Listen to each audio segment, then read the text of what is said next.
Mister Rajendra Kumar Kuldeep जी, आइए sir, most welcome. एक जोरदार तालियां राजेंद्र सर के लिए। मिस्टर मोहम्मद इसाक, एक जोरदार तालियां हमारे बहराइच से बिलोंग करते हैं, हमारे सीसीएम कोर कमेटी मेंबर। हम चाहेंगे उनके लिए जोरदार तालियां। जितेंद्र गुप्ता सर के लिए एक जोरदार तालियां। कहीं ना कहीं इन्होंने वो मंजर उन लोगों को। Mohammad Saqib sir, most welcome. एक जोरदार तालियां सर के लिए। एक अध्यापक, एक गुरु और सर सम्मान अपने। एक जोरदार तालियां। बहराइच से बिलोंग करते हैं, थोड़ा बहुत जानता हूं इनके बारे में, ग्रुप में इनके मैसेज आते रहते हैं, एफडी पे एफडी ये मारते रहते हैं, एफडी अचीवर कह सकते हैं इनको। के रूप में, एक गेम पर्सनालिटी के रूप में, एक गुरु के रूप में मैं ऐसे इंसान के लिए चाहूंगा एक जोरदार तालियां, स्वागत जोरदार।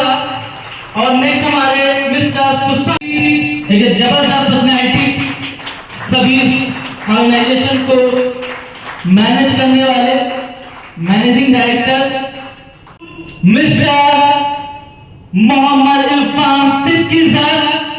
एक जोरदार तालियां मैं चाहूंगा उनके लिए। खड़े होकर आप सब लोग क्लैपिंग करें। आज इस ऑर्गेनाइजेशन को पैदा करने वाले, उसको बनाने वाले और अपने दुखों को अपनी पीठ पे, सभी घावों को बर्दाश्त करने वाले हमारे इरफान सिद्दीकी सर के लिए जोरदार तालियां। और उनके सम्मान में मैं चाहूंगा कोई भी कमी ना रह जाए।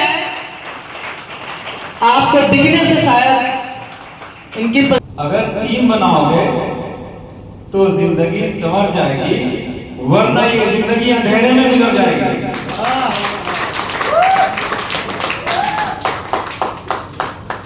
In the presence of our most honorable chief guest, CA Mr.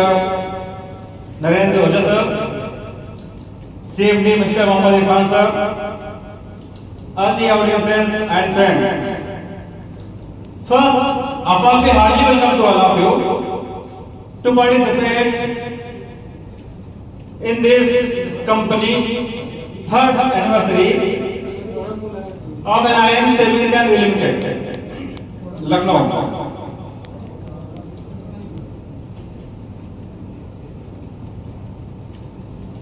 एक अपनी बात छोटी सी कहानी से मैं शुरू करता हूँ।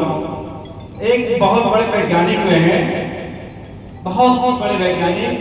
1955 का दौर था, जिनका नाम था डॉक्टर लीडी फॉरेंस।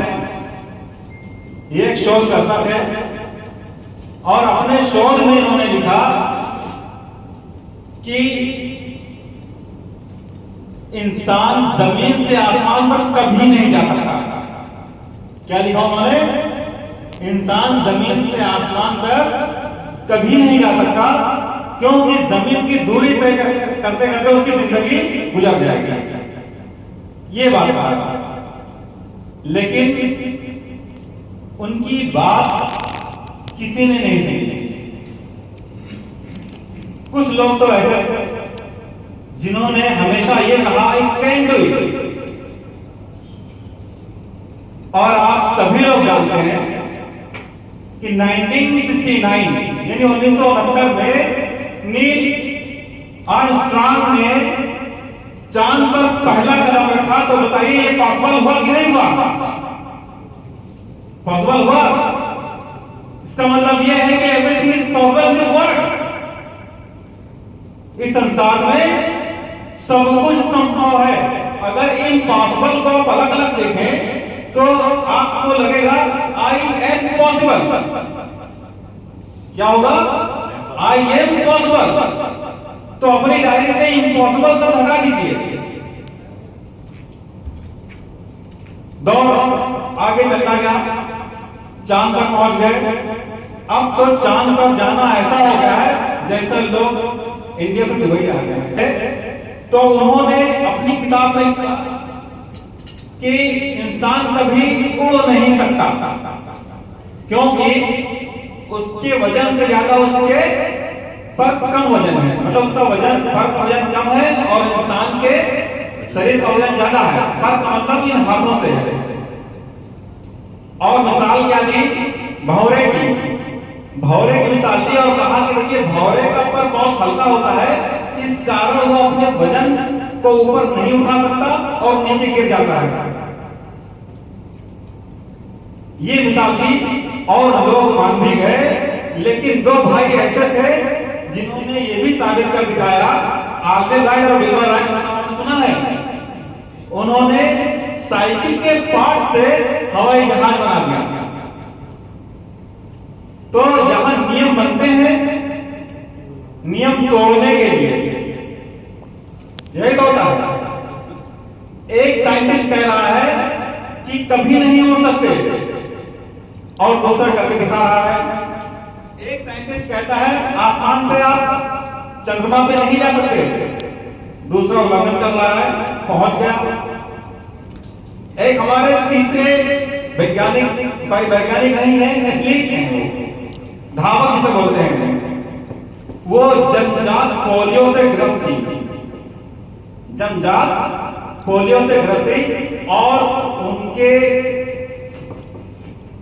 कोच ने कहा था कि तुम कभी चल नहीं सकते। उनके डॉक्टर ने शुरुआत में कहा, बाद में उन्होंने कहा मैं धावक करना चाहती हूं, तो उनके कोच ने कहा कि यू कैन डू इट, आप नहीं कर सकते।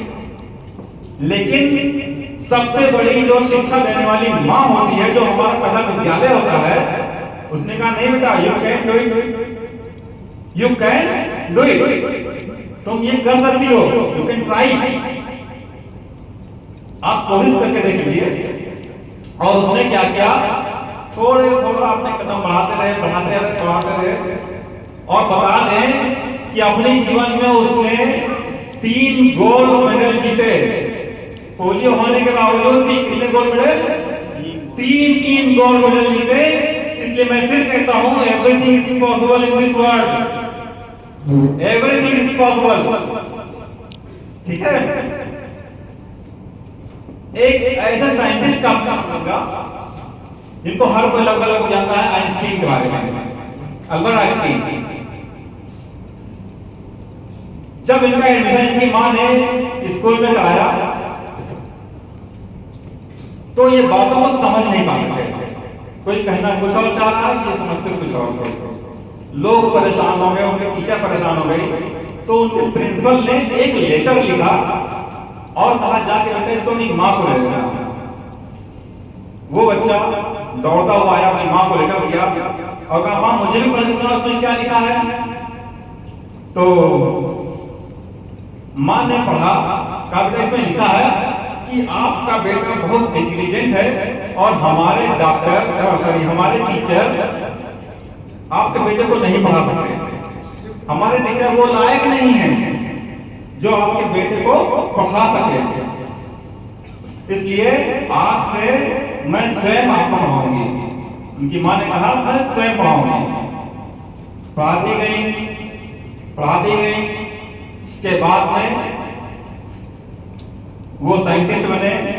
वो अपनी बायोग्राफी में लिखते हैं कि जब मैं अपना घर दूसरी जगह शिफ्ट कर रहा था तो शिफ्ट करने के दौरान मुझे एक लेटर मिला और उस लेटर पे एक मोनोग्राम बना हुआ था। उस लड़के को उसकी परख थी, उसने कहा कि ये तो हमारे स्कूल का लेटर है। और खोल के देखा, अल्बर्ट आइंस्टीन ने उसको खोल के देखा तो उसमें पता है क्या लिखा था? उसमें लिखा था आपका बालक, आपका बच्चा मन बुद्धि का है, इसलिए हम नहीं पढ़ा सकते। उसकी मां ने उस समय झूठ बोला था। क्यों झूठ बोला? कि अगर हम ये करें तो मन बुद्धि के हो तो हमेशा मन बुद्धि ही रह जाओगे। और प्रोत्साहन करने का काम किया, मोटिवेट करने का काम किया और आगे चल के वही बच्चा क्या बना? Albert Einstein. देश लेकर मार्केट में निकलते हो तो बहुत सारी कठिनाइयां आपके बीच आती हैं। 5 लोगों से आपने मुलाकात किए, 3 लोग कहें अरे बहुत आए और चले गए। किसी ने कहा कितने दिन तक रुकोगे? कोई कहता है हम कंपनी को नहीं जानते, सिर्फ तुमको जानते हैं। कोई क्या कहता है, कोई क्या कहता है। इन सारे सवालों का जवाब आप लोग देते आए हैं, तब तो आज यहां बैठे हैं। लेकिन जितने लोगों से आप लोगों ने आज तक मिला होगा तो सब मिला के अगर काउंटिंग की जाए तो कम से कम 1000 लोग तो हो ही गए होंगे। तो क्या 1000 लोग आ गए? नहीं आए ना। वही लोग आए जिनके मन में ये विश्वास था कि मैं कर सकता हूं। और क्या आज इस हॉल में गिने चुने लोग हैं, नियर अबाउट 55 लोग हैं लगभग। एनिवर्सरी है कंपनी के, कम से कम 550 तो होने चाहिए थे ना, लेकिन खाली 55 ही क्यों है? क्योंकि और जो पीछे छूट गए उन्होंने ये कहा, जो मैं अभी सवाल पूछ रहा था, नहीं कर पाएंगे, कंपनी कब तक रुकेगी, डायरेक्टर कौन है और सरकार के रूल को फॉलो करती है कि नहीं करती है। बहुत सारे आंसर एक्स्ट्रा, बहुत सारे जवाब सवाल थे, लेकिन जिन्होंने अपने हृदय से उसका जवाब दिया आज वो यहाँ उपस्थित है। मैं सारे उपस्थित गण के लिए एक जोरदार ताली करता हूं।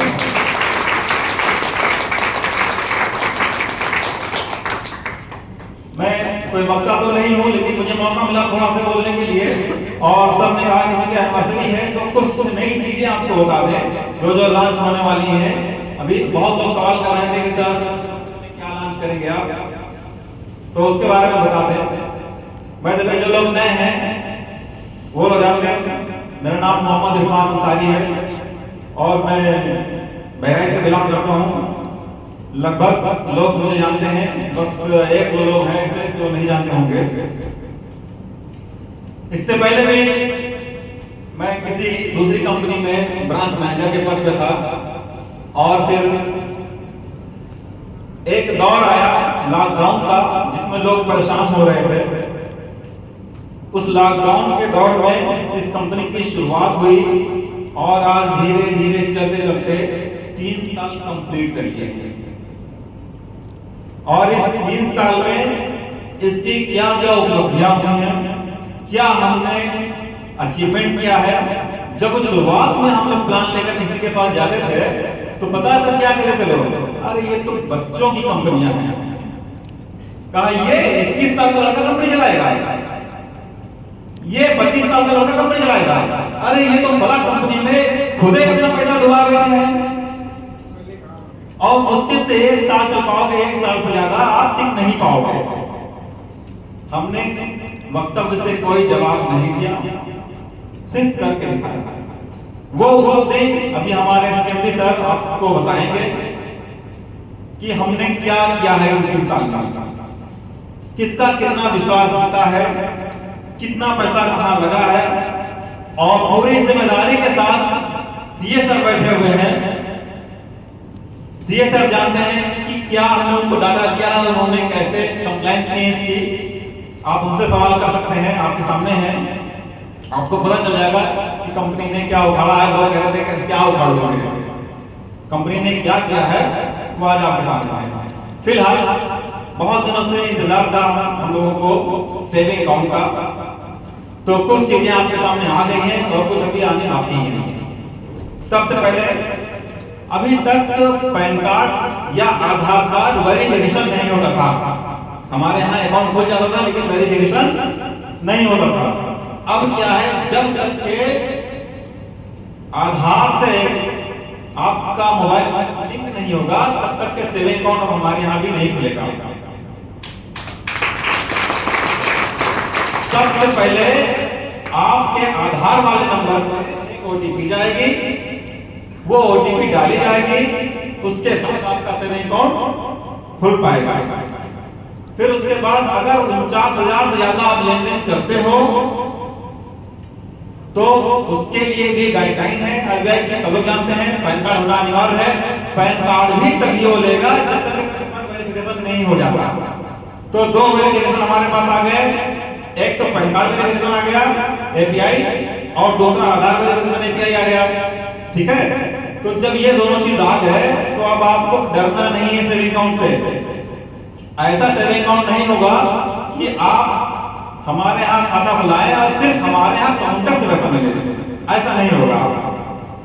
उस सेविंग अकाउंट से आप आरटीजीएस नेफ्ट वगैरह कर सकते हैं, पैसा मंगवा सकते हैं, सब कुछ होगा। उसमें कैश कलेक्शन एपीआई आपका तैयार हो गया है। उसके साथ साथ में मनी ट्रांसफर की सुविधा हो गई है, आईएफएससी वेरिफिकेशन की सुविधा हो गई है।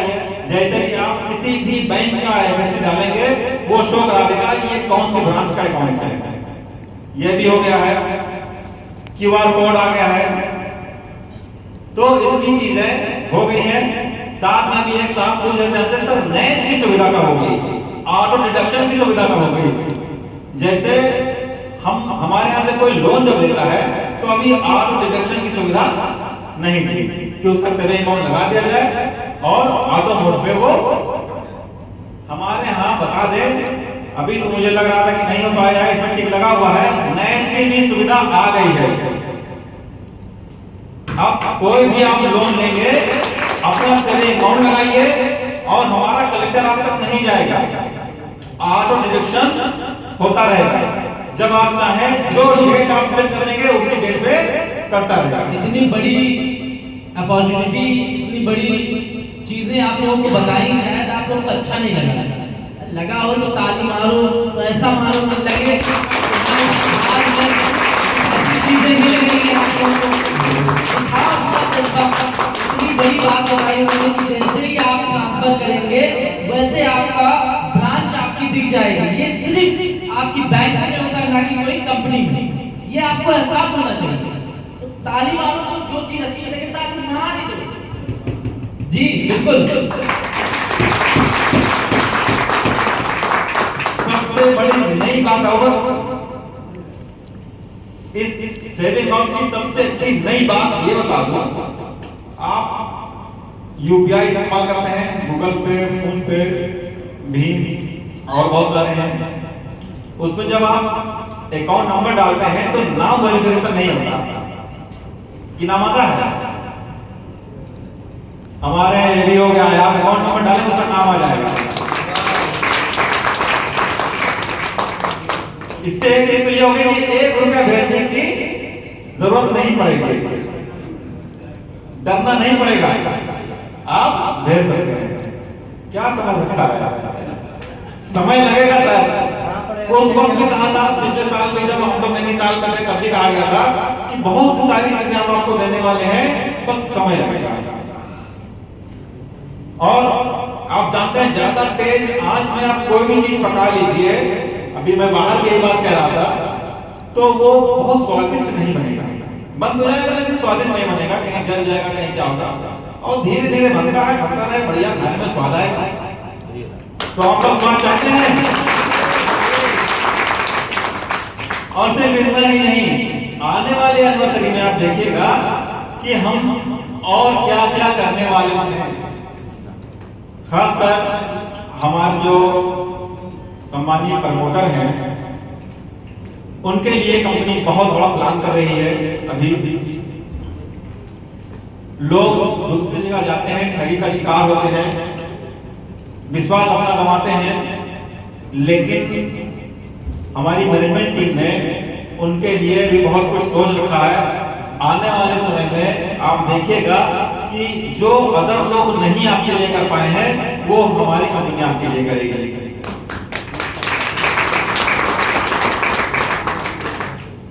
बाकी अब आपका ज्यादा समय न लेते हुए मैं आपके सामने एक ऐसी शख्सियत को इनवाइट करना चाहता हूं जो अपनी आप में एक मिसाल है। अच्छा, मिसाइल का नाम तो सुना है ना आपने? मिसाइल, मिसाइल का नाम क्या है?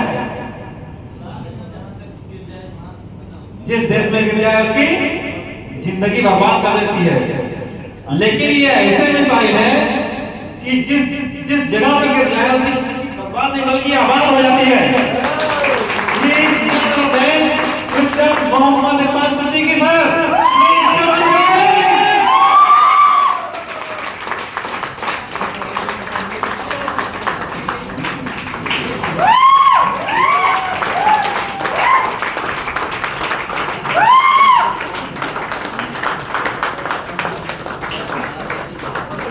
राज भाई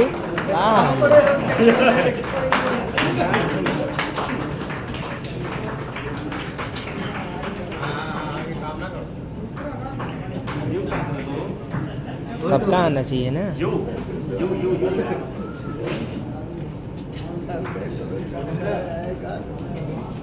फिर बैठ गई। अरे दादा।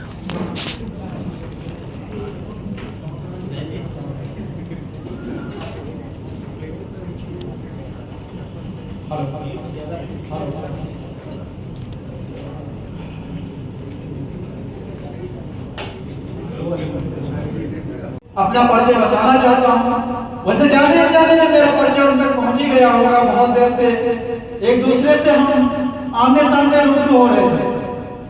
हमारे गेस्ट ने बोला, कुछ हमारे साथियों ने कि चेयर सीधा लगाइए ताकि सभी का रुख सामने रहे। तो हमने कहा नहीं, हम लोग अपनी चेयर सामने लगाएंगे ताकि हम लोगों को देख सकें कि लोग क्या कर रहे हैं, लोगों की नजरें क्या चाह रही हैं। हमने देखा बीच बीच में लोग अजीब रवैया उनका बन रहा था, उनके अंदर अजीब सा मोटिवेशन कम हो रहा था, उनकी नजर भटक रही थी।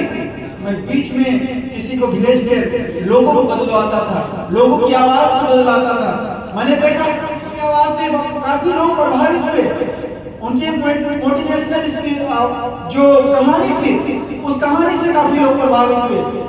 लोग क्या सुनना चाहते हैं और हम क्या सुना रहे हैं, हम तब तक लोगों का विश्वास नहीं जीत पाएंगे जब तक उनकी मन की बात हम नहीं कर पाएंगे। आज हमारे देश के प्रधानमंत्री माननीय श्री नरेंद्र मोदी जी ने पूरे देश में राज कर रहे हैं। क्यों? क्योंकि मन की बात।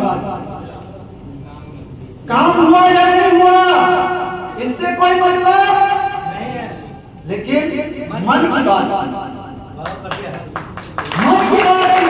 अगर आपको भी किसी के ऊपर अपनी छवि बनानी है तो मेरे दोस्त आपको कौन सी बात करनी होगी? मन की बात। और ये कब हो सकती है आपको नहीं पता। मैं बता रहा हूं, ये मन की बात तभी हो सकती है जब उसके मन की बात तुम सुनोगे। जब तक हम तुम्हारे मन की बात नहीं सुनेंगे हम अपनी बात कैसे बता पाएंगे? यानी एक भरे हुए गिलास में पानी तभी निकल जा सकता है जब वो गिलास खाली हो। मेरा नाम मोहम्मद इरफान सिद्दीकी के नाम से जाना जाता है। मैं इस कंपनी में एज ए डायरेक्टर पद पर मैं भी हूँ। ये निधि है NIS saving India Nidhi limited, approved by government of India, ministry of corporate affairs, Bharat सरकार से रजिस्टर्ड करके 21 सितंबर 2020 में इस कंपनी का जब उद्घाटन भी हुआ था मेरे दोस्तों, उस वक्त भी हमने किसी भी नेता को नहीं बुलाया, किसी भी मंत्री को नहीं बुलाया, किसी अदर ऐसे राजनीतिक दल को मैंने नहीं बुलाया अपना फीता काटने के लिए जिससे मेरा बोलबाला हो, मेरा नाम हो। मैंने उस शख्स को बुलाया था फीता काटने के लिए जिसने इस कंपनी का नाम और इस कंपनी की न्यू रखने में मेरा सपोर्ट किया। मेरे ऋषि कुमार वर्मा जी ने, मैं अपने सीए को, अपने वकील को बुला के उनके हाथों से फीता कटाया था। और आपको बता दूं, एक शख्स बहुत खुश हुए थे, कहा कंपनियां तो मैंने बहुत सारी देखी, लेकिन ये पहली कंपनी मैं देख रहा हूं जहां पर सीए आता है कंपनी में। सीए को क्या जरूरत है? सीए एक साइन करके अपनी जान जोखिम में डाल देता है। गलत साइन अगर वो साबित हो गई तो उसकी एजेंसी, उसका जो IT होता है, उसका जो जिंदगी भर की पढ़ाई होती है, सब मिट्टी में मिल जाएगी। कोई किसी कंपनी में बोर्ड पर नहीं जाता। वकील, पत्रकार अगर वो थाने जाने लगे तो उसकी वॉल्यूम दूरी बनाना। हम काम करेंगे, जाओ वकील, क्या कहता है वकील, जाओ तुम थाने में मुझसे बात करा देना, वहां का जो दरोगा हो, SP हो, अगर तुमको कानून बताना है तो तुम मुझसे बात करा देना, तुम्हें कानून नहीं आता। लेकिन उस वकील से कहो अगर आपका बहुत खास नहीं है तो क्या हो जाएगा? फोन पे बात करता हूं। फोन पे बात करने वाला हर आदमी जब फोन पे बात करता है, क्या वीडियो में दिखता है कि वकील है या कोई चपरासी है जिससे बात कर रहे हैं? तो मेरे दोस्त, आज आप लोग इसलिए आए हैं, उस गौरव यात्रा का उत्सव मनाने के लिए आए हैं। हमने शुरू में ही बोला था, एनुअल जर्नल मीटिंग ये हर कंपनी की जान होती है। साल में एक बार हम अपने सभी मेंबर एंड शेयर होल्डर और डायरेक्टर के बीच में एक मीटिंग करते हैं। पूरे साल का लेखन हम उसमें रखते हैं। और जिस कंपनी में ये मीटिंग नहीं होती है, मैं खुल के कहता हूं कंपनी बहुत लंबा नहीं चलती। जहां पर बातें छिपाई जाती हैं, वहां पर जब बातें खुलती हैं तो रिश्ते को तोड़ देती हैं। रिश्ते बुनियादी चीजों से चलते हैं, दिखावटी चीजों से नहीं चलते। एक छोटी सी कहानी के बाद मैं आपको एनुअल जर्नल मीटिंग के दौरान जो आपसे वादा किया था रिपोर्ट बताने का, मैं वो रिपोर्ट बताऊंगा। एक कहानी है एक चिड़िया की, छोटी सी चिड़िया हमें सीख देती है। सीख कोई भी दे सकता है। क्या हुआ आपको? आपका पद नहीं पसंद है क्या? आपका पद कहां पर? कोई बात नहीं। सुफियान जी कहां हैं? पहुंच गए अपनी जगह, हम यहां पर देख रहे हैं। तो कहानी किसकी है? एक छोटी सी चिड़िया की। एक बार चिड़िया को आभास हुआ। देखिए, जो चीजें बोल नहीं पाती हैं उन चीजों को कुदरती चीजें पहले पता चल जाती हैं। Yes no? जो चीजें बोल नहीं पाते उन चीजों को कुदरती आभास पहले हो जाता है। कुत्ते को भूखते हुए देखा, रोते हुए, बिल्ली रोती, कुत्ता रोता, इसी तरह से चिड़ियों को भी पता चल जाता है कब आंधी आने वाली है और कब तूफान आने वाला है। तो एक बार ये हुआ, एक छोटी सी चिड़िया उड़ते उड़ते एक पेड़ पे जा पड़ा। नदी के किनारे वो पेड़ लगा हुआ था। नदी के किनारे पेड़ लगे हुए थे, तो एक पेड़ पे जाके पहुंची, कहा कि बहुत जल्द आंधी आने वाली है, एक तूफान आने वाला है, क्या मैं आपके पेड़ में घोंसला बना सकती हूँ? उस घोंसले में क्या मैं अपना गुजर बसर कर सकती हूँ? किसने कहा? किसने कहा? भाई साहब पीली वाली शर्ट। किसने कहा? चिड़िया। क्या कहा? क्या मैं आपके पेड़ में एक छोटा सा घोंसला बनाकर मैं अपना आसरा बना सकती हूँ? उस पेड़ ने कहा, नहीं, मैं आपको अपने घोंसले, आपको अपने पेड़ के अपने पास घोंसला बनाने का नहीं देते आदेश। वो चिड़िया उड़ी, दूसरे पेड़ के पास गई। दूसरा पेड़, उससे भी वही सवाल किया। दूसरे पेड़ ने कहा, ठीक है, आइए बना लीजिए घोंसला, रह लीजिए, कोई दिक्कत नहीं। वो चिड़िया क्या की, वहां पर गई और अपना घोंसला बनाया। अचानक वो भड़कती बिजली आई और तूफान आया, और क्या देखा कि वो पहला वाला पेड़ गिर के उसी नदी में बहने लगा। चिड़िया बोली कि देखा तुम्हारा घमंड ने तुमको तोड़ के आज नदी में बहने पर मजबूर कर दिया। क्या हुआ? चिड़िया क्या बोली? पेड़ से जो नदी में बह रहा था, पेड़ से बोली, तुम्हारे घमंड ने आज तुमको देखो कहां पहुंचा दिया। तुमने आसरा नहीं दिया, लेकिन इस पेड़ ने तो हमें आसरा दिया। तो पेड़ पता है क्या जवाब दिया? देखिए, हर चीज अच्छी दिखने वाली अच्छी नहीं होती। पेड़ का जवाब, पेड़ का क्या जवाब था कि देखो, मैं आपको आसरा ना दे पाया, मैं माफी चाहता हूं आपसे, लेकिन दरअसल मेरी जड़ें जो है वो बहुत खोखली हो चुकी। अगर मैं आपको आसरा दे देता तो मेरे साथ आपका भी घर इसी पानी में बह जाएगा।